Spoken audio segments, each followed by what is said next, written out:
Hi there. I'm Jonathan Antonio Trapani. I'm here with my friend Bacchus by Design.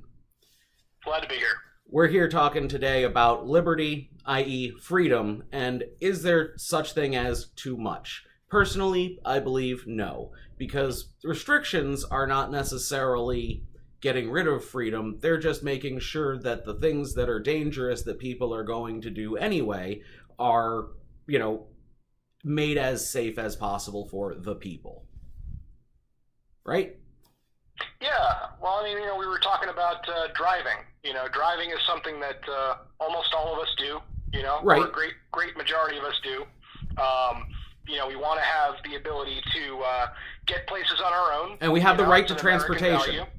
Absolutely, but we are in control of a vehicle that is potentially very dangerous, and it's definitely accepted widely that you have to learn how to drive and maintain a valid license. And if you don't have those things, you can be pulled over, and there could be legal consequences.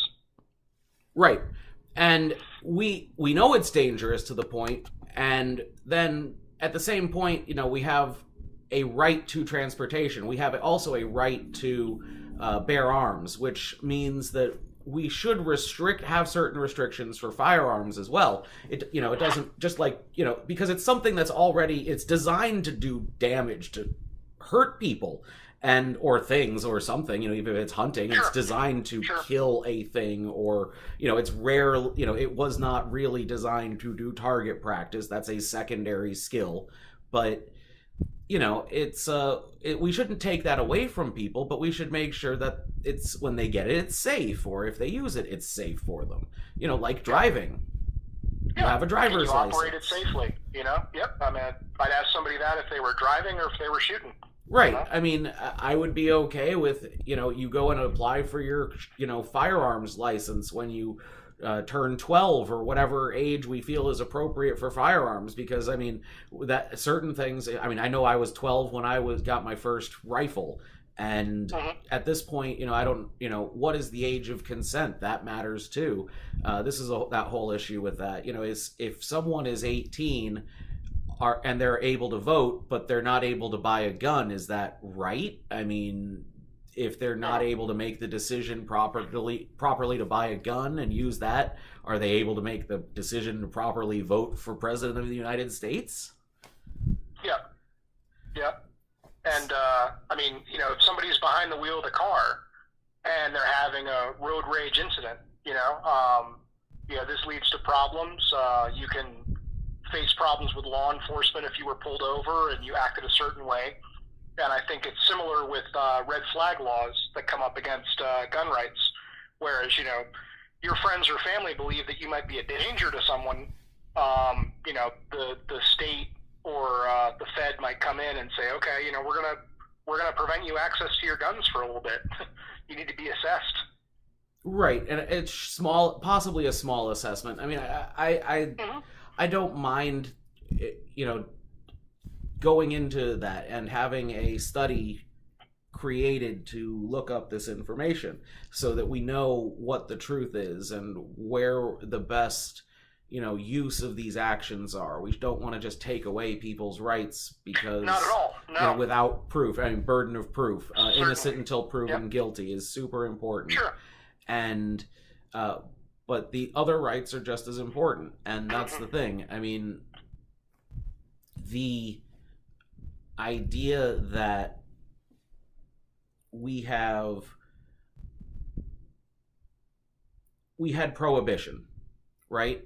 And because of prohibition, the whole organized crime syndicate was created as it is today. If it wasn't for the desire for a certain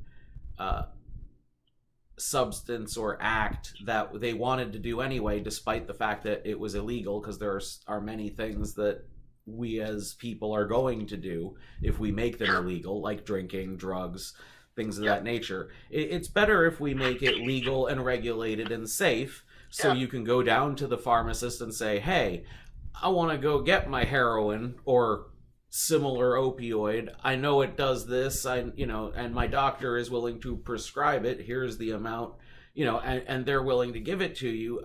I can't argue with that if you're willing, if you're a doctor and they're willing to prescribe it to you and that's what you need or want. Okay, but if don't we shouldn't allow it so that you can make the people get addicted to it. That was totally wrong of the pharmaceutical companies to tell the doctors that, oh, this is non-addictive and just give it to everyone and then make them addicted to it, and that's totally against the grain. Yeah, well, I'm glad you brought up prohibition because, again, I mean, that was, if I'm not mistaken, that was our only amendment to limit a right. Yes. And we struck that down very quickly, and alcohol is a drug, and, we are a culture that embraces alcohol as well as tobacco in a lot of ways. Right. We put some restrictions on it. And I'm somebody who's traveled abroad. I mean, I get in Amsterdam that they have needle exchanges and they have safe places for people to consume heroin, or inject heroin, I should say. And I can understand that, especially too with the opioid crisis we've got now. That it becomes an even greater issue. Are you restrict people's access, or is your priority to prevent loss of life? And right, you can't really have both.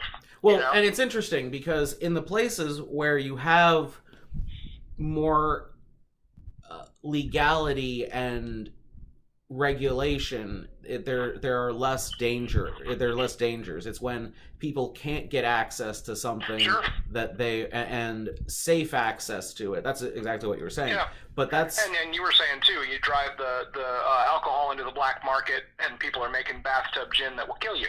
Right, right. Yeah, and part of that is what is important, though, is what we were saying is that it was the law that was the only law to restrict freedoms. The Constitution exists to enumerate our liberties and to protect them, not to restrict them and to say what you cannot do. That is not what the point of the Constitution is. The founding fathers wanted freedom and liberty to be the most important thing, and that any law that exists is the people making a decision that this is what is best for all of us as a self-governing entity, saying we can do this better, faster, cheaper, more efficiently, in all ways, if we do it through the government system rather than through, by ourselves. And that's the whole point of the idea that of the Affordable Care Act or Obamacare is supposed to be. And, it's better for all of us if we all pitch in, but it was instituted poorly. We need a new system, and it would be better if it was done in one system. A single payer system would probably be the best overall, because that's typically how it works. But yeah, I've seen that be successful, and I think the other thing too is that if you take an informed perspective on human behavior, people are going to do drugs, right, and it's an acknowledgement that this will happen, and the government's role is how do we make this as safe as possible, and prevent suffering and loss of life. Right. And that is the purpose of government in that role. Right, because the liberty is the choice to do this or not to do this. Yes. And the illegality should not be, honestly, it's like, as long as it's not hurting someone else, as long as it's not, if you want to hurt yourself, I don't personally feel that should be illegal. It's just stupid. And Sure. Do we not have liberty up to the point where it infringes upon the liberty of others? Right. That's the thing. Liberty is entirely about our own liberty and what we can do to ourselves or for ourselves. And it's when as soon as we step outside of the house and interpose ourselves with other people, that's when we become subject to the idea of, okay, am I infringing on someone else's liberty by, making sure that I'm acting out my own liberty.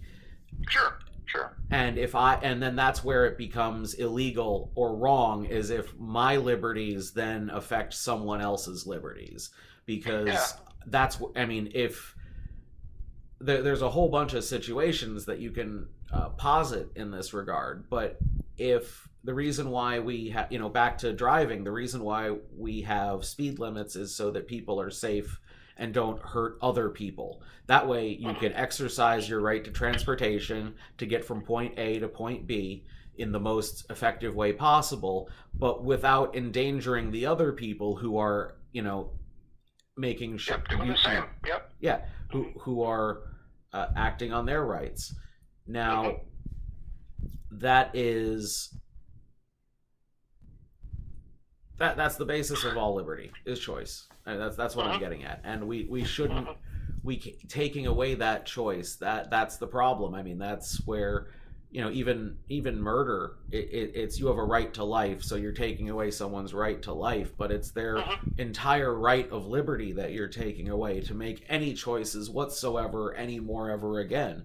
And that's the more horrendous thing in my mind than, it's, I mean, I don't want to see anyone die ever. That's not, I mean, personally, I'm of the mind that if we can get those immortality drugs going, sure, cool. But, that's, I don't know. I also think that's an American thing. Life, liberty, the pursuit of happiness, and, happiness is being with those you love, and, with caring about the things that you care about and working towards, making sure that we've got a better future, in my mind, because that's things that I like to do. So, yeah, I think that's the about where we should end this one for now. And sounds good. We've got new topics coming up. Thank you for joining us. I'm Jonathan Antonio Trapani. #JonaPotus. Follow me and share it with your friends. Thank you very much.